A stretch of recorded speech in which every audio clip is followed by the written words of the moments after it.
Hey everyone. So a little while ago I posted a poll asking what everyone's go-to game engine was. And as you can see, Unity won with 50%, Unreal got 0%. So clearly Unreal is dead and nobody uses it, right? Well, obviously not. There are only 12 votes and those 12 people are voting on a Unity developers poll. Of course the numbers are going to look like that. But here's the thing, that logic I just used, developers apply it every single day with much bigger numbers.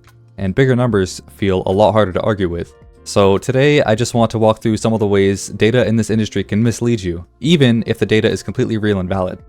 So let's start with game engines, because this constantly comes up for new developers. What should I use? What's better? Does it even matter?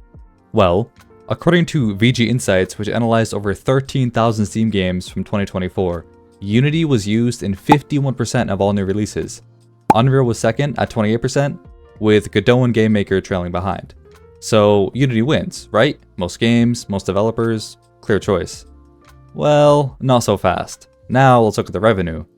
Unreal Engine games earned 31% of all money made on Steam in 2024. Unity earned 26%. For the first time since 2018, Unreal actually out-earned Unity, despite being used in nearly half as many games. Same exact dataset, completely different story. Just depends on what you measure. And it gets more interesting. Unreal dominates Souls-like sales at 67%. Same thing with action RPGs and open world survival. Unity leads city builders and turn-based games. So you might think, just pick your engine based on your genre. The data says so. But here's what the data is actually showing you. Studios with big enough budgets to ship a polished Souls-like tend to already be using Unreal. And bigger budget means better marketing. Better marketing means more sales. The engine didn't cause the success, it's just what bigger studios happen to use. That isn't a correlation, that's a coincidence that looks like a correlation. But here's the thing, and this is kind of the whole point of this section, none of this data that we just went over should really factor into your game engine choice at all. Not the release numbers, not the revenue split, not the genre breakdown, none of it. Because Unity, Unreal, Godot, they can all make great games. The decision should come down to what you need and what you value. All the data we just looked at is real and valid, it's just not the right data for this decision. Alright, engines aside, this next one is, in my opinion, one of, if not the most damaging bias in the industry, especially if you spend any time on game dev YouTube. It's called Survivorship Bias. You've probably heard the term before, but maybe you haven't thought about how much it warps your perception of this industry specifically. Every I made $1 million on Steam video you've watched, that person is a survivor. The developer who made an equally good game and earned $200 total, they didn't make a video about it, or maybe they did, and it's just not on your feed, or anyone's feed for that matter. And that's the whole problem. The failures are invisible, so your brain fills in the gaps with whatever it has seen, which is success after success, and quietly starts to assume that's just how it works. But here's what it actually looks like. The median revenue for an indie game on Steam in 2025 was $249 gross. After Valve's 30% cut, the developer takes home about $174, not per month, total, ever. Out of roughly 20,000 games released in 2025, only about 3% hit even $150,000 in revenue, and only around 300 crossed 1 million. That's 1.5%. And here's where it gets worse.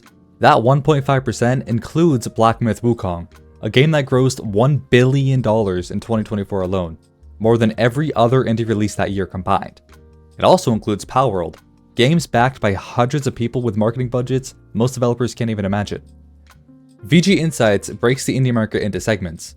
AAA studios at the top, with 50-plus person teams, millions of copies sold, then middle market, then small teams, and then hobbyists, which is probably the category that describes most people watching this. Solo devs, two-person teams, people making games in their bedroom. That hobbyist segment accounts for 8% of all indie revenue, split across thousands of games. So the next time you watch one of those I made $1 million videos, ask yourself, what size was that team? How long have they been at it? How much did they spend on marketing? Because the answer is almost never one person, first game, no budget. That story does exist, sure, but it is not the 1.5%. It's in fact much lower than that. Here's another one that's easy to fall into, especially once you actually have players. Your most passionate players are in your Discord. They're leaving reviews, posting feedback, filing bug reports, telling you exactly what they want added next. But they are not your average player. Your average player downloaded the game, had a good time, and then went and did something else. They're not on the Discord, they're probably not leaving a review either. They are completely invisible to you. So you end up with this really skewed picture of your player base, because the only voices you can actually hear are the loudest ones. And those voices, as much as you appreciate them, represent maybe 2% of everyone who played your game. Build your next update entirely around what they're asking for, and you might be building it for the wrong 2%. This doesn't mean ignoring your community. Your community is invaluable. But it's worth remembering that for every person telling you what they want in your Discord, there are probably 50 people who played it, enjoyed it, and never said a word. Those people have opinions too, you just can't hear them. So when you're making decisions based on community feedback, ask yourself, is this what all my players want, or just what my loudest players want? Because those can be two very different answers.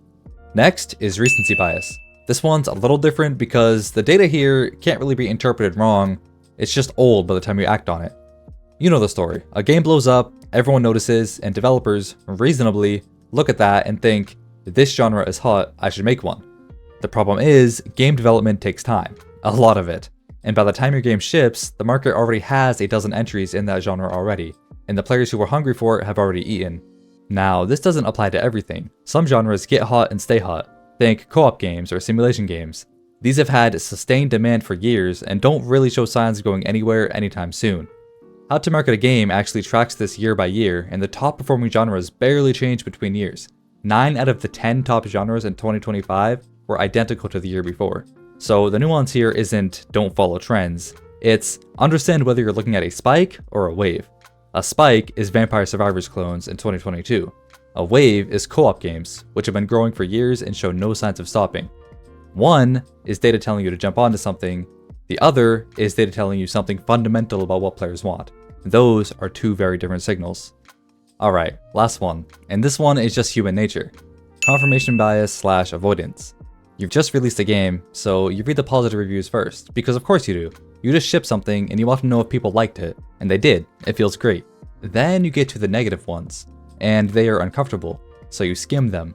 Maybe you tell yourself they just didn't get it, or they're not your target audience, or maybe they're just being unfair, and you move on having learned almost nothing. Here's the thing though, the positive reviews tell you what you did right, and while that is useful, the negative reviews are telling you what to fix. And if you're thinking about releasing an update or making another game, that is really important information to have. The players who bothered to leave a negative review cared enough to tell you exactly where you lost them. That is very valuable feedback sitting right there. So read the negative reviews and sit with them. Now, of course, some people are just being toxic. That happens, and you'll know when it does. But more often than not, there's something real in those negative reviews that's worth hearing. You don't have to agree with all of them, but you should at least actually read them. So what do you actually do with all of this? Well, you don't stop reading data.